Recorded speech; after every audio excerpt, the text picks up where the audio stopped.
Good morning. What is going on, y'all? It is your boy Martin, aka the Boxing Purist. Welcome to the Truth and Absolute channel, where I speak the truth and nothing but the truth. So help me, good God Almighty.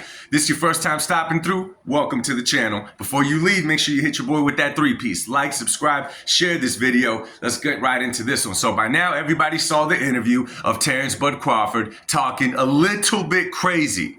Maybe it's not crazy, but I don't think he understood the degree to the nature of what he was saying, how it affects him in his own career. If you haven't watched the video, check this out for a bit. Because I can retire right now and be in the Hall of Fame. He couldn't. You know, like everything that I've accomplished, he's still trying to accomplish. Okay, now, you heard it from the man himself, that if Errol Spence Jr. would retire today, he is not a Hall of Famer. He hopes and wishes that Errol Spence would come back and make a successful comeback and do what he has to do to get in this Hall of Fame, but he's not quite there yet. There's only one problem with this argument, man, and I'm part of the problem. Let me tell you why. Terence Bud Crawford has lived on that pound-for-pound list for years, at the very top of the pound-for-pound list for years. Now, I honestly don't know how this is judged, okay? To me, it's kind of common sense. Okay, you put a guy on the pound-for-pound list, whatever number he is, on a few things. Who he's beaten, okay? Who he's beaten inside that ring, the level of opposition, and how he did against them, and how busy they're staying in this career. Those are things that you cannot overlook, okay? And skill-wise as well. But you cannot give a guy, oh, this man is mad skillful. This guy does everything right inside the ring after fighting a Hank Lundy. Because guess what? At this level, as good as Terence Bud Crawford is, you're supposed to look good against those kind of guys.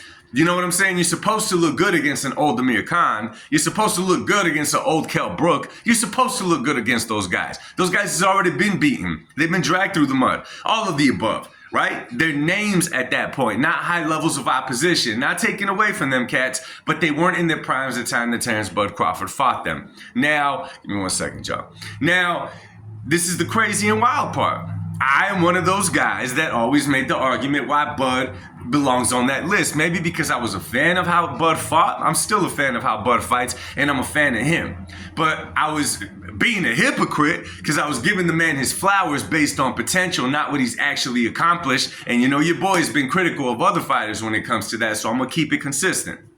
So I don't know what it is that they look at many times. I don't know what I was looking at. Maybe it was, I was looking at it from like the eyes of emotional. Look at this guy does great things. He's this good. But by taking Errol Spence's name away from his resume, and I said this in the past, that you will be remembered at this point if you retired off of one fight, and that's going to be the Errol Spence Jr. fight. So now that Terence Bud Crawford went and downplayed his own win against Errol Spence Jr. by saying he's not a Hall of Famer, now you got no Hall of Famers on your resume. I don't think Terence Bud Crawford really thought about what he was saying here. I think he had a LeBron James moment where he was just speaking, right, trying to elevate himself. He kind of made himself a little bit lower. I don't think that was the right thing to say. I mean, you could have said many other things, right? You could have said he's not on your level. You could have said other things, and it'd have been like, okay, we get that. We saw that in the ring. But to try to take a jab at Spence, like, oh, he's not a Hall of Famer, it says a whole lot more than not a Hall of Famer. You're trying to say that he's not that good, right? There's a huge difference in saying a guy is not that good and I'm steps above better than him. Those are two different things of saying. When you say a guy's not that good, you're saying the guy's just not that good. When you're saying your level's above a guy, that just means that the guy could be great, but you're even greater. I don't think he chose those words wisely. Nonetheless, let me know what you guys think. Drop it in the comments section. Much love. God bless y'all. Peace.